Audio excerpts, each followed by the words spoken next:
Level 1, the eyes. The Prophet, peace be upon him, said, the zina of the eyes is the look. Sahih Muslim. And this is where it always begins, not with a big decision, not with a moment you planned, with a glance, just a glance. You're scrolling, you're walking down the street, you're sitting in class, and your eyes land somewhere they shouldn't. And instead of looking away, you look again. That second look is where the problem starts. Ibn al-Qayyim said the eye is the messenger of the heart. Whatever your eyes consume, your heart begins to crave. And the scary part is it happens slowly. You don't even notice it happening. One image, one profile, one face you keep coming back to, and your heart starts building an attachment to something it was never supposed to have. This is why Allah's instruction wasn't don't commit zina. The instruction was lower your gaze. Quran 24:30. Because Allah knows that if you win the battle at level 1, you never have to fight the rest of them.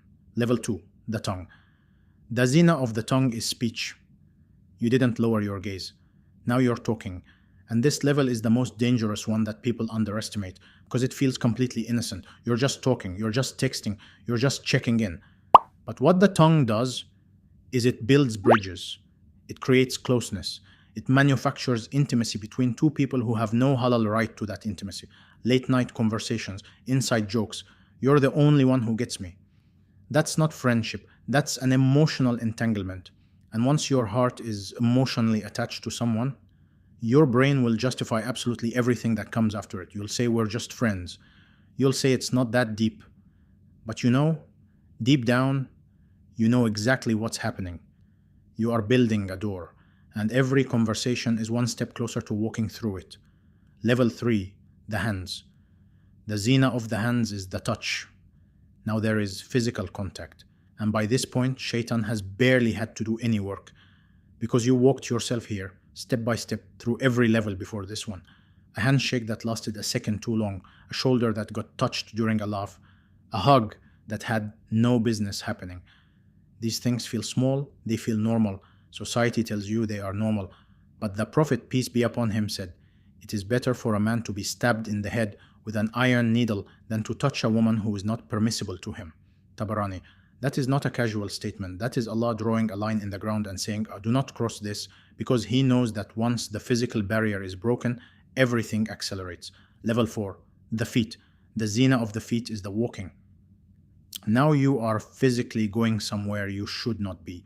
You are showing up. You are putting yourself in a situation, a location, a private setting, a space with someone you have no halal right to be alone with. The Prophet, peace be upon him, said, no man should be alone with a woman. Bukhari and Muslim.